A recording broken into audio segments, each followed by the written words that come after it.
Teruntuk siapapun yang seringkali menyalahkan sebuah keadaan, aku cuma mau ngomong bahwasannya istri daripada Nabi Nuh, istri daripada Nabi Lut termasuk daripada orang yang celaka.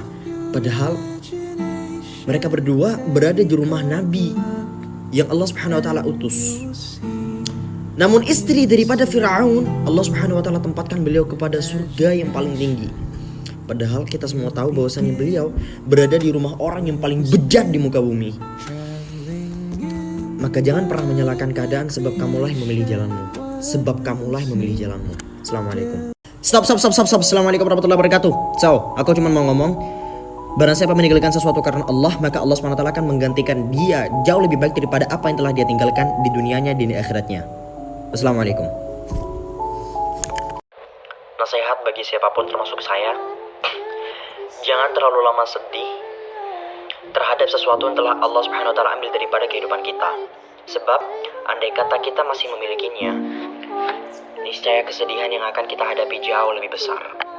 Assalamualaikum warahmatullahi wabarakatuh. Ikhwani, akhwati yang dimuliakan oleh Allah Subhanahu wa taala. Di pagi yang cerah ini saya mengingat kalimat yang diucapkan oleh sahabat Rasul sallallahu alaihi wasallam Ibnu Mas'ud. Beliau mengatakan, "Idza ra'aitum akhakum qalifan dhanban fala takunu awan lisyaitani alaih. Taqulu akhzahu Allah, qabbahahu Allah, walakin qulu taballahu alaih, ghafarallahu lahu."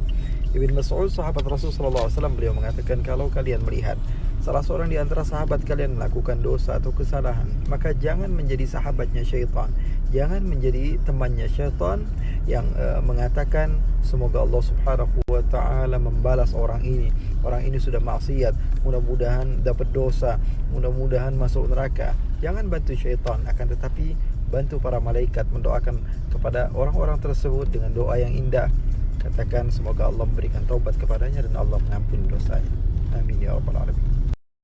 Asal muasalnya ketika kita bertemu dengan nonis, maka jangan memulai dengan salam itu assalamualaikum, tapi mulai dengan bahasa-bahasa lain. Itu ada hadisnya.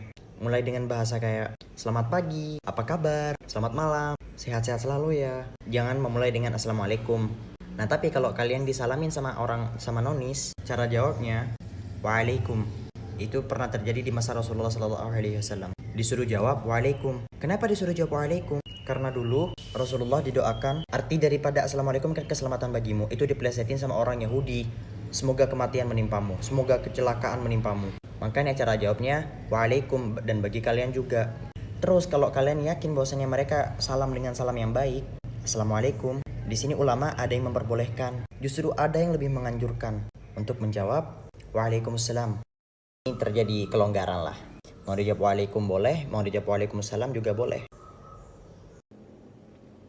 Rasulullah sallallahu alaihi wasallam bersabda, "Ijtanibus sab'al mubiqat." Jauhilah kalian 7 hal yang membinasakan ini. Qalu ya Rasulullah wa mahun? Para sahabat bertanya, wahai Rasulullah, apakah ketujuh hal tersebut? Lalu Rasulullah sallallahu alaihi wasallam bersabda, asyirku billah. Yang pertama itu syirik kepada Allah. Syirik. Wasihr, dan sihir. Jangan pernah dekat-dekat dengan sihir. Wa qatlun nafsi allati harramallahu illa bil haqq. Dan membunuh manusia tanpa hak, tanpa hal yang dibenarkan oleh agama. Wa aklu riba, dan memakan harta riba, hati-hati. Wa aklu malil yatim, dan memakan harta anak yatim. Wa tawalli yaumaz zahf, dan berpaling alias lari ketika terjadi medan pertempuran antara umat muslim dengan musuh. Lalu yang terakhir, wa qadful muhsanatil mu'minatil ghafilat, dan menuduh wanita yang suci, yang beriman, yang menjaga kehormatannya dengan tuduhan berbuat zina. Jadi jangan asal menuduh, dosanya besar. Wal'iyadu billah, nasallallahu salam wal afiyah. Rasulullah sallallahu alaihi wasallam bersabda, "Innallaha yunadil mu'mina fayadau alaihi kanafahu wa yasturuhu."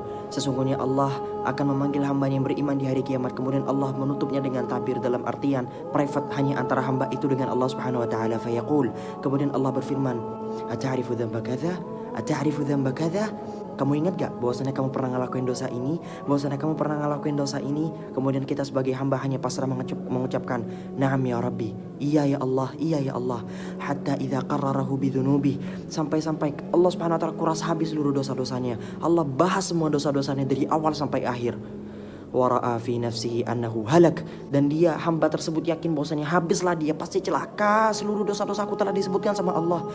Lalu apa yang terjadi? Allah Subhanahu wa taala berfirman, "Satartuha 'alaika fid dunya wa aghfiruha lakal yaum."